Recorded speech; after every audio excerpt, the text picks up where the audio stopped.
ಚಾಮರಾಜೇಂದ್ರ ಆಸ್ಪತ್ರೆ, Mysuru medical college, ಸರ್ಕಾರಿ Ayurveda college, Chamarajendra technical institute, Kaveri emporium,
ಸಂಗ್ರಹಾಲಯಗಳು ಮತ್ತು ಪರಂಪರೆ ಇಲಾಖೆ ವತಿಯಿಂದ ವಿಶ್ವವಿಖ್ಯಾತ ಮೈಸೂರು ದಸರಾ ಮಹೋತ್ಸವ 2024ರ ಅಂಗವಾಗಿ ಶಾಲಾ ಕಾಲೇಜು ವಿದ್ಯಾರ್ಥಿಗಳಿಗೆ, ಜನಸಾಮಾನ್ಯರಿಗೆ, ಸಂಶೋಧಕರಿಗೆ, ಇತಿಹಾಸ ಆಸಕ್ತರುಗಳಿಗೆ, ಪ್ರವಾಸಿಗರಿಗೆ ಮೈಸೂರಿನ ಇತಿಹಾಸ, ಪಾರಂಪರಿಕ ಕಟ್ಟಡಗಳ ಹಿನ್ನೆಲೆ, ಪ್ರಾಮುಖ್ಯತೆ ಹಾಗೂ ವಾಸ್ತುಶಿಲ್ಪ ಶೈಲಿಯ ಮಹತ್ವದ ಬಗ್ಗೆ ಪರಿಚಯ ಮಾಡಿಕೊಡುವ ಉದ್ದೇಶದಿಂದ ಇಂದು ಪಾರಂಪರಿಕ ನಡಿಗೆಯನ್ನು ರಂಗಚಾಲುಪುರ ಭವನ ಟೌನ್ ಹಾಲ್ ಆವರಣದಲ್ಲಿ ಆಯೋಜಿಸಿಕೊಂಡಿದ್ದೇವೆ.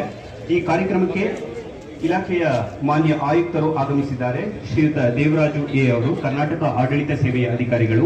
ಅವರನ್ನ ತಮ್ಮೆಲ್ಲರ ಪರವಾಗಿ ಆತ್ಮೀಯವಾದ ಸ್ವಾಗತವನ್ನು ಕೊಡ್ತಾ ಇದ್ದೀನಿ. ಪುಷ್ಪಗುಚ್ಛವನ್ನು ನೀಡುತ್ತಿದ್ದಾರೆ ಶ್ರೀಯುತ ತಾರ್ಕೇಶ್ ಅವರು, ಪುರಾತತ್ವ ಸಂರಕ್ಷಣಾ ಇಂಜಿನಿಯರ್, ಬೆಂಗಳೂರು ವಿಭಾಗ. ಹಾಗೆ ಇಂದಿನ ಕಾರ್ಯಕ್ರಮಕ್ಕೆ ಚಾಮರಾಜನಗರ ವಿಶ್ವವಿದ್ಯಾನಿಲಯದ ಕುಲಪತಿಗಳಾದ ಶ್ರೀಯುತ ಗಂಗಾಧರ್ ಅವರು ಆಗಮಿಸಿದ್ದಾರೆ. ಅವರಿಗೆ ಹೂಗುಚ್ಛವನ್ನು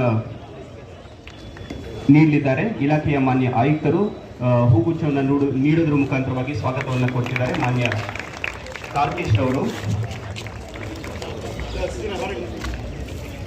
ಗಂಗೂಬಾಯಿ ಹಾನಗಲ್ ಸಂಗೀತ ವಿಶ್ವವಿದ್ಯಾನಿಲಯದ ಮಾನ್ಯ ಕುಲಪತಿಗಳಾದ ಪ್ರೊಫೆಸರ್ ನಾಗೇಶ್ ಬೆಟ್ಕೋಟೆ ಅವರು ಆಗಮಿಸಿದ್ದಾರೆ. ಅವರಿಗೆ ಇಲಾಖೆಯ ಶ್ರೀಯುತ ಪುಟ್ಟಸ್ವಾಮಿ ಅವರು, ಪುರಾತತ್ವ ಸಂರಕ್ಷಣಾ ಇಂಜಿನಿಯರ್, ದಕ್ಷಿಣ ವಲಯ, ಅವರು ಹೂಗುಚ್ಛವನ್ನು ನೀಡುವುದರ ಮೂಲಕವಾಗಿ ಸ್ವಾಗತವನ್ನು ಕೊಡ್ತಿದ್ದಾರೆ. ತಮ್ಮೆಲ್ಲರ ಜೋರಾದ ಚಪ್ಪಾಳೆಯನ್ನು ನಾವು ನಿರೀಕ್ಷೆ ಮಾಡ್ತಾ ಇದ್ದೇವೆ. ಮಾನ್ಯರೇ, ಈ ಒಂದು ಮಹೋತ್ಸವದ ಶುಭಾಶಯಗಳು.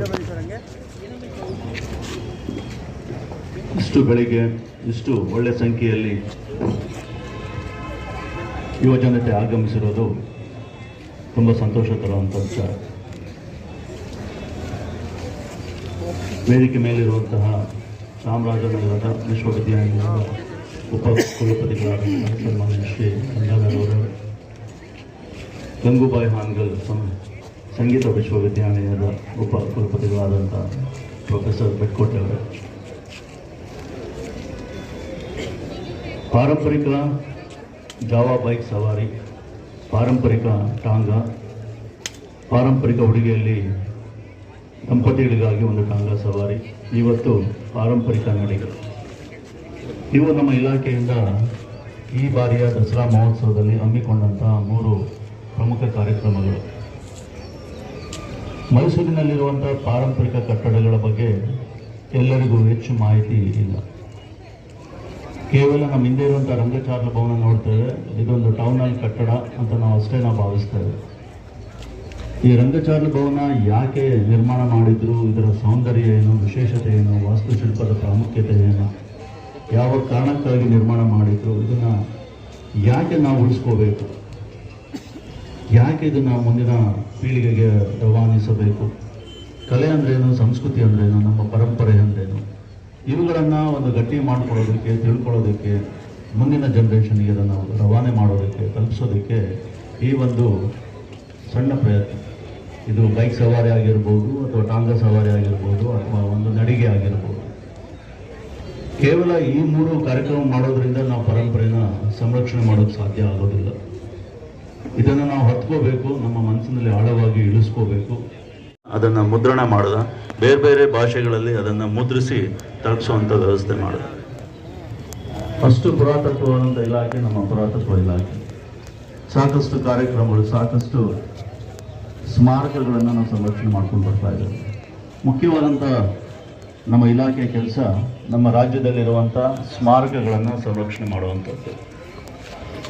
ಇಡೀ ದೇಶದಲ್ಲಿ ದೇವರಾಜ್ ಅವರೇ, ಮತ್ತೊಬ್ಬ ಮುಖ್ಯ ಅತಿಥಿಗಳಾದಂಥ ಗೌರವಿತ ಕುಲಪತಿಗಳು, ಸಂಗೀತ ವಿಶ್ವವಿದ್ಯಾಲಯ ಪ್ರೊಫೆಸರ್ ನಾಗೇಶ್ ಭಟ್ಕೋಟೆ ಅವರೇ, ವೇದಿಕೆ ಮುಂಭಾಗ ಇರತಕ್ಕಂಥ ಎಲ್ಲ ಆತ್ಮೀಯ ಬಂಧುಗಳೇ, ಹಿರಿಯರೇ, ಪ್ರಾಧ್ಯಾಪಕರುಗಳೇ ಮತ್ತು ಇಲಾಖೆಯ ಮುಖ್ಯಸ್ಥರೇ, ತಾವೆಲ್ಲರೂ ಇಲ್ಲಿ ಆಗಮಿಸಿದ್ದೀರಿ.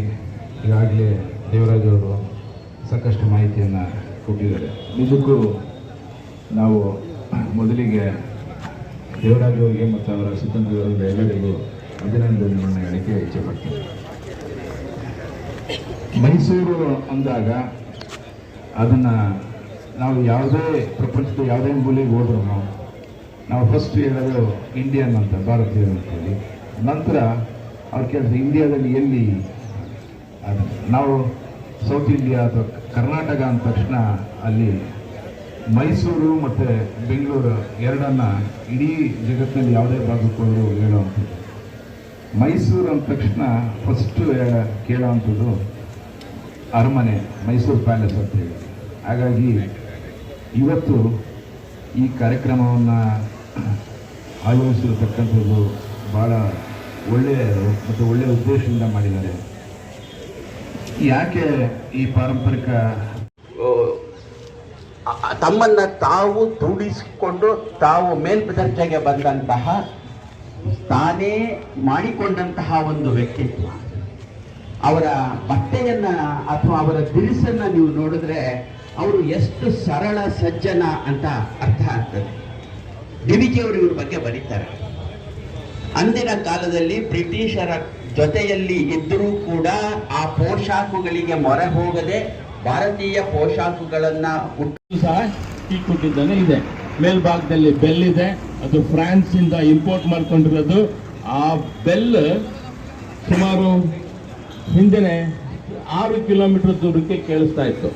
ಇದನ್ನ ನಾವು ಯಾಕೆ ಇಷ್ಟು ಇಂಪಾರ್ಟೆಂಟ್ ಅಂತ ಹೇಳ್ತೀವಿ ಅಂದ್ರೆ, ಮೈಸೂರಿಗೆ ಬರ್ತಾ ಇದ್ದಂತಹ ಹೆಣ್ಣು ಮಕ್ಕಳು ಮಜ್ಜಿಗೆ, ಮೊಸರು, ಹಾಲು ಮಾರುವವರು ಇದು 4 ಗಂಟೆ ಹೊರಗೆ ಪ್ಯಾಕ್ ಮಾಡ್ಕೊಂಡು ಬಸ್ ಸ್ಟ್ಯಾಂಡ್ಗೆ ಹೋಗ್ತಾ ಇದ್ರು.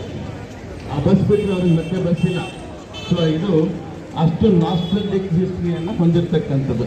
ಇದರ ಇನಾಗ್ರೇಷನ್ಗೆ ನಾಲ್ವಡಿ ಕೃಷ್ಣರಾಜ ಒಡೆಯರ್ ಮಹಾತ್ಮ ಗಾಂಧಿನ ಕರೀತಾರೆ. ಮಹಾತ್ಮ ಗಾಂಧಿ 1927ರಲ್ಲಿ ಮೈಸೂರಿಗೆ ಬಂದು